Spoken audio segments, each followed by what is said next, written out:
అందరికీ నమస్కారం. నా పేరు వీరన్ చౌదరి.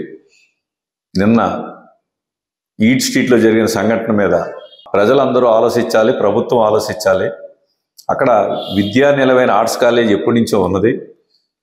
ఆ విద్యా నిలయం పక్కనే బీసీ హాస్టల్, ఎస్సీ హాస్టల్స్, విద్యార్థులు చదువుకునే హాస్టల్స్ ఉన్నాయి.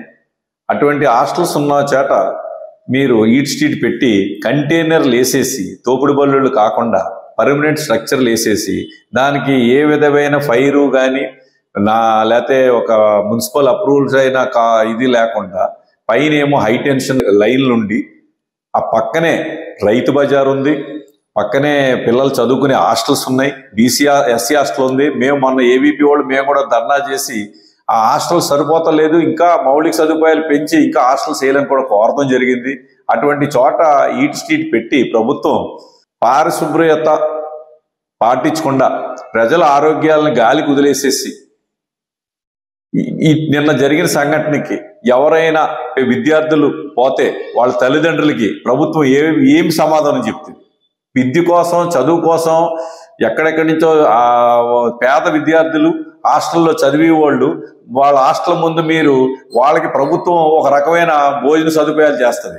కానీ ఈట్ స్ట్రీట్లో గుమ్మగుమ్మలు ఎప్పటికప్పుడు వంటలు చూసి వాళ్ళ ఆహారం తింటారా, లేకపోతే వాళ్ళ కోరికలు చదువు మీద కంట ఈ ఏదో బాగుంది అది బాగుందని పెట్టి ఫుడ్ పెట్టి ఆ సోషల్ వెల్ఫేర్ డిపార్ట్మెంట్ విద్యార్థులు పెట్టి అది ఆహారం తినకుండా వీటికి ఆకర్షణ అయ్యేలాగా, వాళ్ళ చదువులు డిస్టర్బ్ అయ్యేలాగా అటువంటి స్థలంలో పెడతమే తప్పని ప్రభుత్వం అభివృద్ధిని మేము ఎప్పుడు ఆస్వాదిస్తాం. వీరేశలింగం స్ట్రీట్లో పెట్టారు ఈట్ స్ట్రీట్.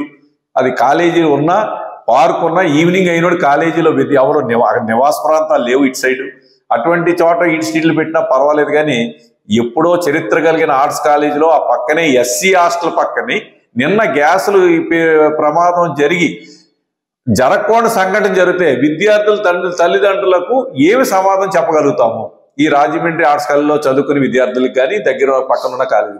సో దీని మీద ప్రభుత్వం వెంటనే తక్షణం దీని మీద దృష్టి సారించి, అలాగే జిల్లాలో ఫుడ్ ఇన్స్పెక్టర్ల సంఖ్యలు పెంచి నగర ప్రజలకు, రాష్ట్ర ప్రజలకు ఎక్కడైనా సరే రాష్ట్ర ప్రభుత్వం ఫుడ్ ఇన్స్పెక్టర్లు పోస్టులు ఫిల్ చేసి ఎక్కువ మంది ఫుడ్ ఇన్స్పెక్టర్లు పెట్టి ప్రజలకు మెరుగైన ఆహారం ఆనందంగా పిల్లల పాపలతో తినేలా ఉండాలి. కానీ ఏదో మొక్కుబడి తనిఖీలు చేసి ప్రజల ఆరోగ్యాలు పాడు చేసి ఆహార పద్ధతులు తినడానికి ప్రజలు ఆరోగ్యాలు పాడు చేయవద్దని నేను మీకు విన్నపం చేస్తున్నాను ప్రభుత్వానికి. నా దృష్టికి వచ్చింది ఇంకో ప్రధాన విషయం, డొమెస్టిక్ సిలిండర్స్ని కమర్షియల్ వంటలకు వండుతున్నారని బహిరంగంగా ఎవిడెన్స్ తోటి చెప్పారు. దీన్ని మరి సివిల్ సప్లై అధికారులు ఏమి చేస్తున్నారు?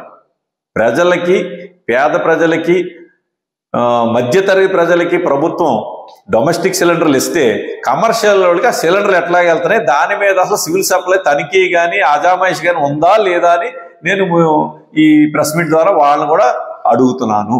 ప్రభుత్వం ఈ రెండిట్ల మీద విద్యార్థుల ఆరోగ్యం, విద్యార్థుల ప్రాణరక్షణ, ప్రజల ఆరోగ్యం, సివిల్ సప్లై వాళ్ళు ఈ సిలిండర్ల దుర్వినియోగం మీద తక్షణం చర్యలు తీసుకోవాలిగా నేను మిమ్మల్ని కోరుతున్నాను, రాష్ట్ర ప్రభుత్వాన్ని కోరుతున్నాను.